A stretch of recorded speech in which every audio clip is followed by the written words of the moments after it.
would take some questions. Yes, sir. Have you gotten any update from the Senate President or House Speaker as to whether they're just going to gavel in and gavel out or actually take up some of these issues?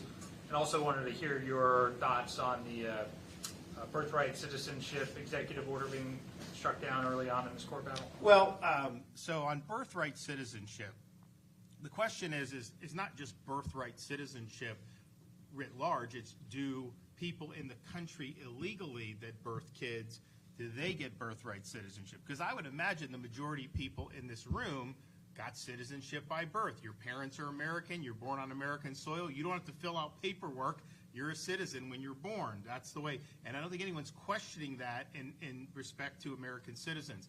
The issue is was the 14th Amendment written with the intent that someone could illicitly cross a border, birth a child, and then that child becomes a U.S. citizen? Clearly that was not what they were looking to do. What they were looking to do was overturn the Dred Scott case from the 1850s, which basically Dred Scott was a freed slave, and he basically lost in court because they said you can't be a citizen because you're black. Lincoln criticized that. Lincoln ran against it. Obviously we fought the Civil War, and then when they did the post-war amendments, 14th Amendment citizenship clause was to make clear that you couldn't discriminate on race with respect to citizenship. It was never intended to apply in situations like this. It was also a different time period, though.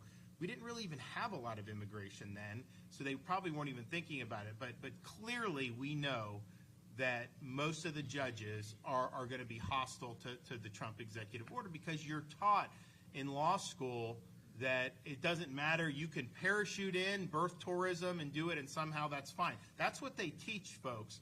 I don't think that's the correct interpretation of the 14th Amendment. So I mentioned the other day on the social accounts, this is going to go to the Supreme Court. The Supreme Court's never actually decided the issue as if you have people here illegally have a child, is that birthright citizenship? People will point to the case of the Chinese immigrants in the 1890s, but they were legally here.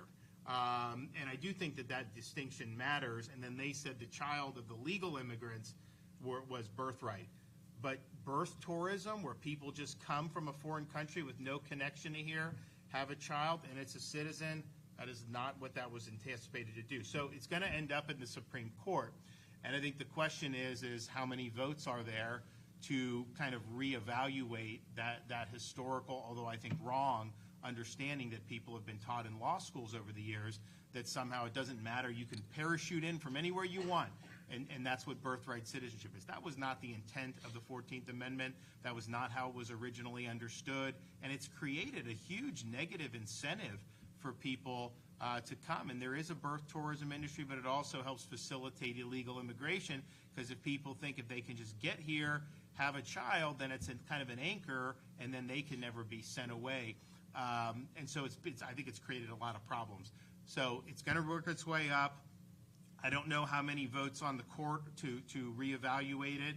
I'm confident there'll be some, but eventually this is going to be, I think there's going to be a reappraisal of this eventually. Maybe it's on this executive order going to the Supreme Court.